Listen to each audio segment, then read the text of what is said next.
দিন পরে একটা ব্রয়লার নিয়ে এসেছি আপুরা। এই যে কিন্তু ব্রয়লারটা এখন কাটবো, কিভাবে যে রান্না করব তাই ভাবতেছি। মুরগিটা কেটে নিতেছি।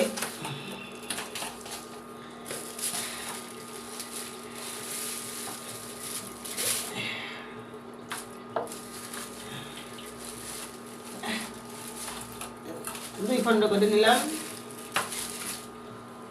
দেখছেন মুরগিটা কেটে নিলাম, এখন রান্না করব তাই কলিনে শাকটা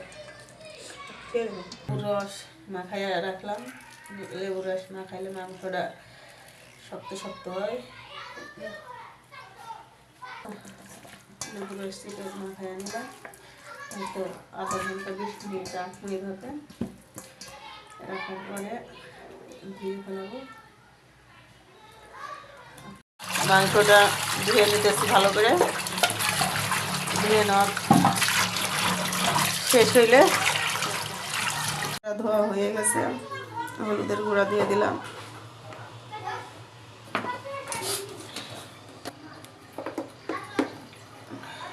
শুকনো মরিচের গুঁড়া দিয়ে দিলাম।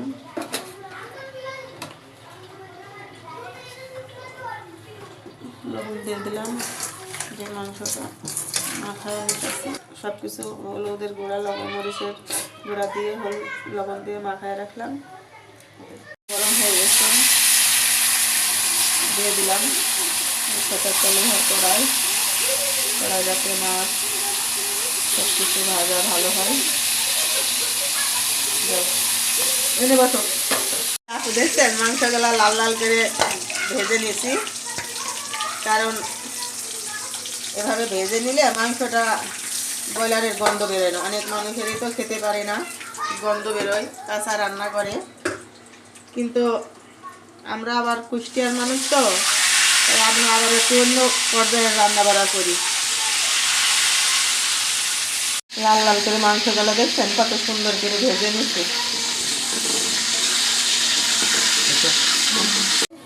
তেল গরম হয়ে গেছে, পেঁয়াজগুলো দিলাম। পেঁয়াজ বাদামি কালার লাল লাল করে নিয়ে আমার পেঁয়াজটা বাদামি কালার করা হয়ে গেছে দেখছেন। এবার হালকা একটু পানি দিয়ে দিব।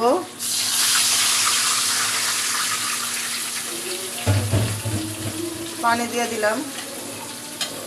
এখানে সব ধরনের মশলা শিলপাটার মধ্যে বেটে নিছি, দিয়ে দিলাম। মশলাটা ভালো করে কষায় নেব।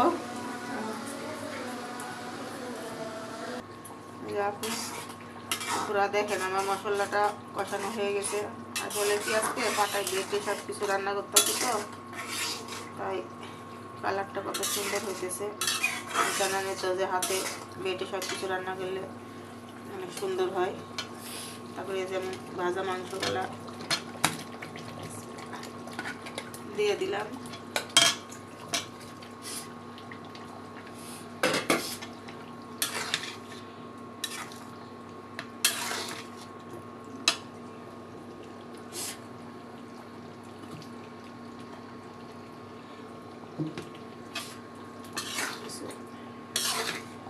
মাংসগুলা ঢেলে দিলাম। যখন নাড়াচাড়া করতেছি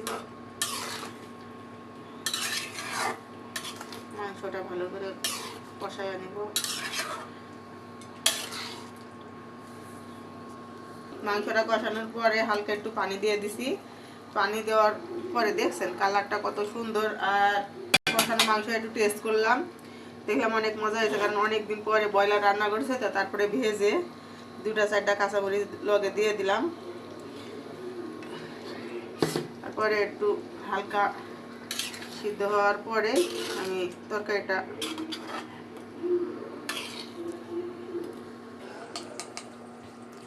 দেখছেন তরকারি কালারটা কত সুন্দর। কারণ আজকে অনেক দিন পরে মুরগি রাঁধছি, কারণ মুরগি আমি খুব কমই রান্না করি। নিজে হাতে কেটে বেছে নিলে রান্না করলে খাবার আর মন চায় না, তাই আজকে রান্না করলাম মুরগি। আমার আজকে ভিডিওটা কমেন্ট শেয়ার করেন, কারণ আপু ছোট ছোট ভিডিও করি তো, অবহেলা করেন না, বুঝতে পারছেন আপনারা? কারণ আপনারা আমার পাশে থাকেন, আর যারা রাঁধতেও পারে তারা চুল বাটতেও পারে। এ পর্যন্তই আজকের ভিডিও শেষ। খুদা হাফেজ।